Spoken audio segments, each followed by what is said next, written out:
Pessoal, então dando continuidade aqui, eu estava falando para vocês sobre os campos de concentração, né? Uma das histórias mais famosas que vocês já devem ter visto em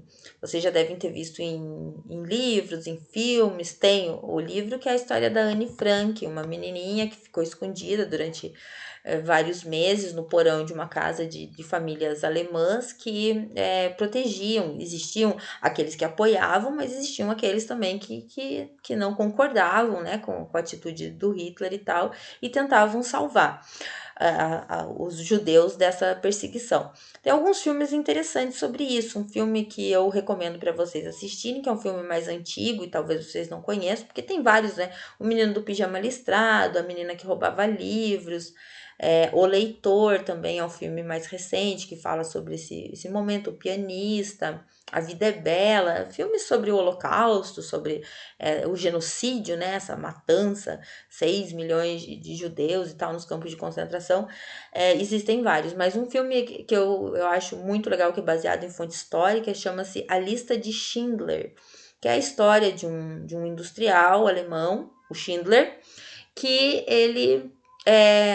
ele conseguia, ele conseguiu proteger uma série desses judeus, ele comprava os judeus e dos alemães de uma forma corrupta, assim, vamos dizer, né? Ele, por debaixo dos panos, ele comprava esses judeus e mandava os judeus para fora, para tentar salvar essa população ali que estava sendo tão castigada, né?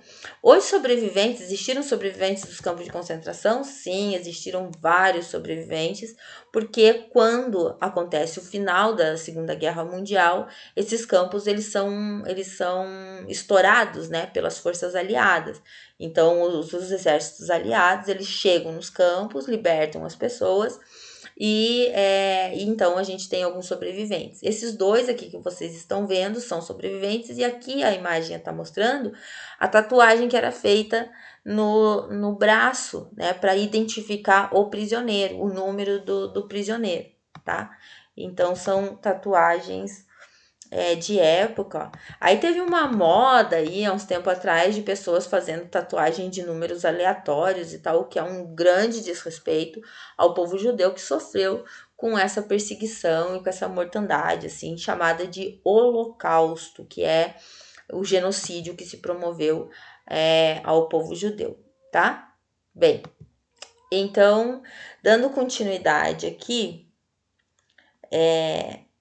eu queria que vocês falar de novo assim a importância de vocês irem assistir a aula sobre o Estado de Jerusalém, o Estado de Israel, né, com a capital Jerusalém aqui, que foi dada ao povo judeu graças então a essa perseguição que eles sofreram durante os anos do nazismo, tá? Eu falei também para vocês sobre os experimentos que eram feitos, né? Então, um dos médicos mais famosos do nazismo foi o Goebbels. Não, aliás, o Goebbels não, foi o Mengele, desculpe. O Goebbels, ele foi um teórico da propaganda nazista, né? O Mengele, ele foi um médico do exército ali de Hitler, que fazia experimentos com os judeus. Então, ele pegava, por exemplo, gêmeos e colocava os gêmeos sobre situações e circunstâncias, um dos gêmeos sobre situações e circunstâncias adversas para ver como que o corpo reagia, né? Existiram campos de concentração que também faziam esses experimentos na China, promovidos pelo Japão, né? Que isso também é um negócio da guerra que a gente já vai entrar na guerra propriamente dita, tá? Só falando as questões anteriores. Cenas fortes, tá, moçada? Que vejam os corpos dos judeus sendo carregados, muitos pelos próprios judeus, né? E levados para essas valas comuns. Aqui, outra imagem do alojamento de mulheres dentro dos campos de concentração, né? Esta imagem aqui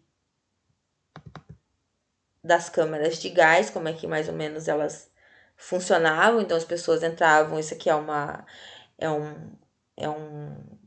é um gráfico, né? Não é uma foto, claro. As pessoas entravam ali, o gás ele era liberado por meio dos chuveiros que ficavam no teto e as pessoas em poucos minutos o gás letal acabava matando todas aquelas pessoas. E elas entravam ali achando que estava tudo legal, né? A referência ao pijama listrado, do filme que vocês já devem ter assistido ou lido o livro, é por conta do uniforme que eles usavam dentro dos campos de concentração, né? Um pijaminha listrado para identificar como, assim, são prisioneiros, né? Vai identificar, deixa eu ver essa daqui, essa imagem aqui, que é um evento interessante, que são as Olimpíadas que acontecem na Alemanha durante os anos em que Hitler estava no poder, né? Então é interessante que quando os atletas, os jogadores entravam em campo, eles fizeram a saudação nazista e tal. Tem até alguns vídeos na internet falando sobre Olímpia, né? Que é o momento ali da Olimpíada. Porque uma das coisas que Hitler pregava também é a ideia da mente sã em corpo são. Né? O que significa isso? Isso é uma máxima que vem lá da antiguidade. E ele dizia o seguinte: pessoas que são deficientes, que são deficientes físicas ou que têm deficiências mentais, elas também devem ser excluídas da sociedade. Nós temos que formar uma raça ariana pura e melhor, né? Todos aqueles que não se enquadrarem de uma estrutura física saudável e uma estrutura mental saudável, e entenda que estrutura mental saudável para Hitler era aceitar o nazismo como única ideologia possível, né, deveria ser excluído. Se não está dentro dos padrões ali de força, de beleza, né, deve ser excluído. Obviamente que hoje a gente tem, ainda bem, né, o pensamento mais humanitário, de compreender as dificuldades do outro e perceber que essas dificuldades elas nos enriquecem como ser humano. A diversidade que existe, tanto de etnias quanto de características pessoais, essa diversidade nos forma como humanidade, nos caracteriza como humanidade. Então, ninguém deve ser excluído, todos devem ser, na verdade, incorporados a um sistema, inseridos no sistema, né? Esse cara que vocês estão vendo aqui é o Dr. Joseph Mengele. Ele, quando acabou a guerra, ele fugiu da Alemanha, como muitos fugiram. Tem até uma teoria lá que o Hitler também fugiu e veio se esconder aqui no Brasil. Eu, particularmente, acho essa teoria furada, né? Porque existem comprovações lá, fontes históricas que falam sobre o fim do Hitler na Alemanha, no bunker lá e tal. Mas o Mengele existe a comprovação de que ele realmente veio para a Argentina, viveu escondido aqui durante vários anos, depois ele veio para o Brasil, ele casou, ele continuou aqui, ele atendia como médico acho que no interior de Santa Catarina, depois ele foi para São Paulo, vivia meio fugindo, assim, por quê?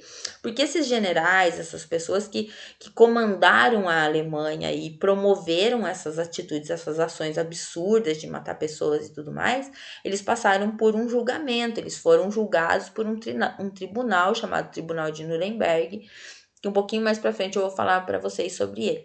Interessante a história do Mengele, porque existem evidências de que a morte dele se deu por afogamento numa praia, tipo assim, o cara era o bandidão, né, tipo, foi responsável pela morte de um monte de pessoas, deixou sequelas em um monte de outras pessoas, pelos testes genéticos e físicos que ele fazia e tudo mais, e de repente ele acaba morrendo assim, sem um julgamento, sem, né, nada, e morreu afogado na praia de Santos, se eu não me engano, acho que foi na praia de Santos. Muito bem.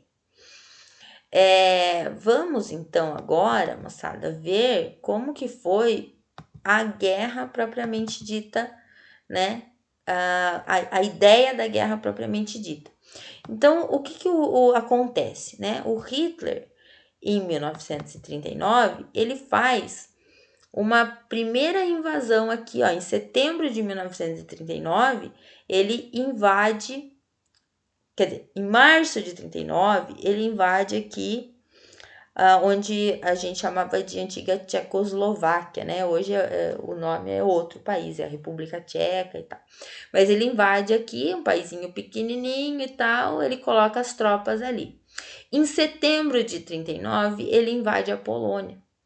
E aí, quando ele invade a Polônia com o exército dele, aí a França, que está aqui do outro lado, a Inglaterra, né, vai fazer a primeira manifestação de que vai dar como consequência a guerra, né, que é a declaração de guerra. Então, acontece, então, a formação das tríplices, das alianças, formadas como potências do eixo, que é Alemanha, Itália e Japão lá do outro lado, né, lá no Oriente, e a tríplice,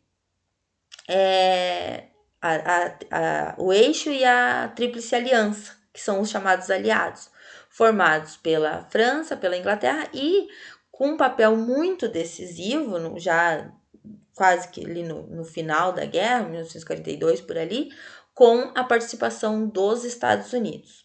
Num primeiro momento, a União Soviética, que já tinha se transformado em União Soviética, né, que hoje a gente chama de Rússia, mas era União Soviética, União das Repúblicas Socialistas Soviéticas, ela vai prestar apoio à Alemanha. Mas depois eles meio que brigam lá, o pacto de não agressão, daí o Hitler vai tentar invadir a União Soviética, não consegue, enfim, né? Mas formam esses lados da guerra.